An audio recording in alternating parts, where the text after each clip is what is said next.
Assalamu alaikum wa rahmatullahi wa barakatuh. Bannange nze Nava Aida nga akulira ekitongole ekyaba kitunzi tukola sales and marketing tutuusa okusima kwaffe eri company eya Tawakal nti ddala pale tawakadde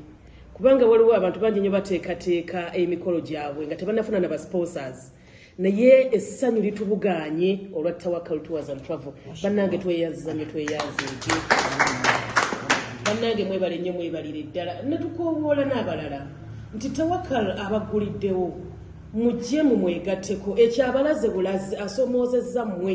abakyatudde eyo naga nti bannange kino kintu kya busiraamu bano abaana bagenda okusiitaana basomedde ku PAL abamu balina wala gye basomedde naye okulaga nti n'obusiraamu bulungi era n'okusomesa kwe tuliko PAL kulungi ye n'avaayo n'agamba nti kampagire ekigenda mu maaso kitegeeza nti naawe atuwuliriza ssaawa eno ng'olina bizinensi yo olina ky'oyagala okulanga naye oba toyagala kulanga osobola okujja n'ogamba nti mbawagidde mugende mu maaso mu nteekateeka eno nti abange abaana abasoma Qur'ani mbawaddeyo akakadde kaakano naawe omuntu sekinnoomu abaana ojja bawulira nga basiitaana osobola okera enkya n'ogamba nti bannange ntaddewo emitwalo 5 giigino omwana awangula olunaku olwaleero eno ensiitaano si ya Tawakal temugitya nti nno Tawakal yekala okuba ataddemu umulaawula nti abyo abagagga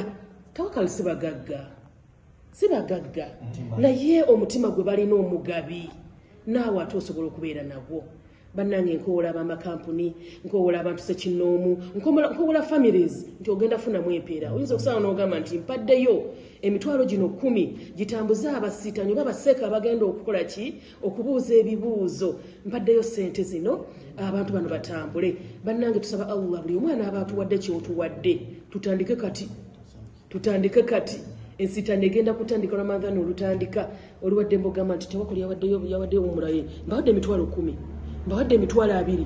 nga toyagala kulanga naye ng'osaddaase bannange tweyanziza nnyo tweyanzeege kyonna kyonna oba otufunidde naawe anaaba twegasseko mu nsiitaano y'omwaka guno mwenna tubaaniriza insha Allah.